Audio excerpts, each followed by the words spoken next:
Today,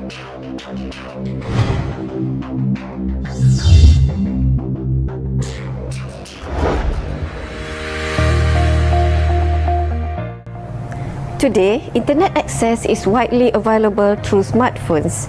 The Industrial Revolution 4.0 is more commonly known by its acronym IR4.0. IR4.0 shifts the focus from mechanically and electrically operated machines to digitally operated machines. Thus, the new technology is one which is based on computer science and digital engineering. Industrial Revolution 4.0 in this physical cyber era has influenced how products are marketed.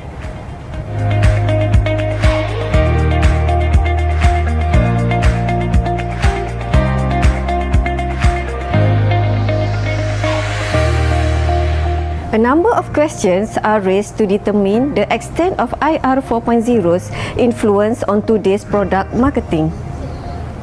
How does IR 4.0 play its role in online shopping?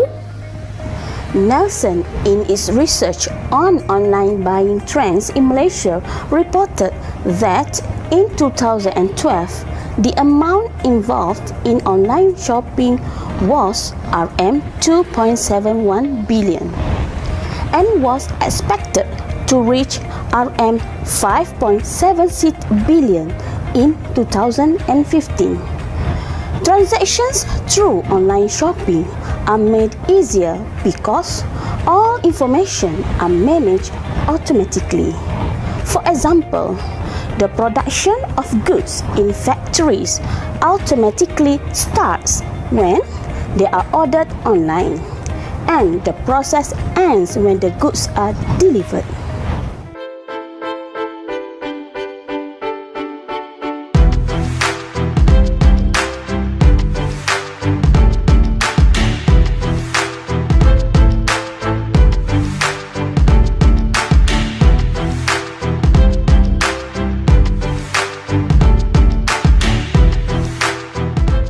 How does the successful use of drones in modern agriculture can be replicated in other industries? In 2016, Domino's Pizza in New Zealand demonstrated how drones could be used to deliver its product to customers. How does IR 4.0 influence the acceptance of products? The design of smartwatches is not only confined to time watching. Today's smartwatches incorporated elements of health monitoring such as heartbeat reading, calorie measurement, and others.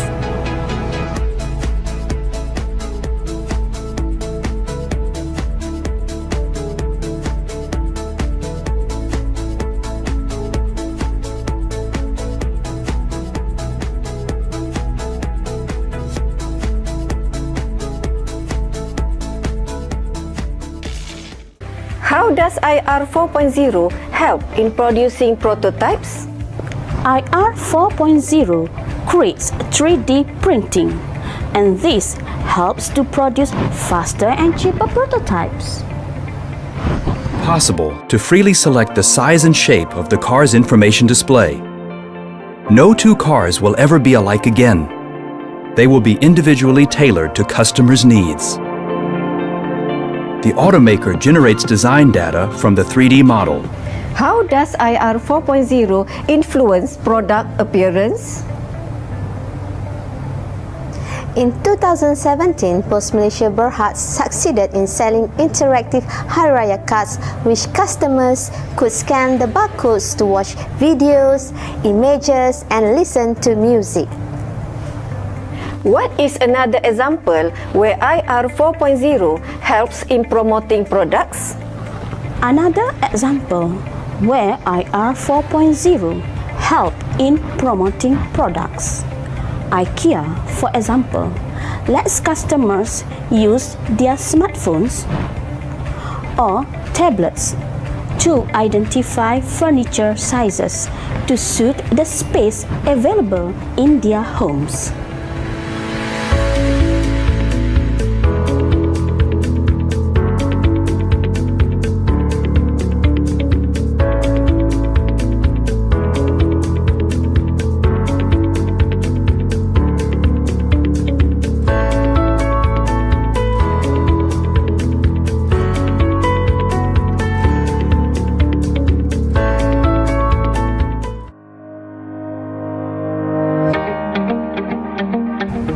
The Industrial Revolution 4.0 is now in phase 4, which is known as the physical cyber era.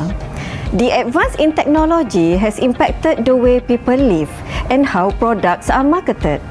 Subsequently, the advent of IR4.0 has impacted the marketing of goods and products through easier purchasing and production, more efficient distribution, and highly competitive and innovative goods and products.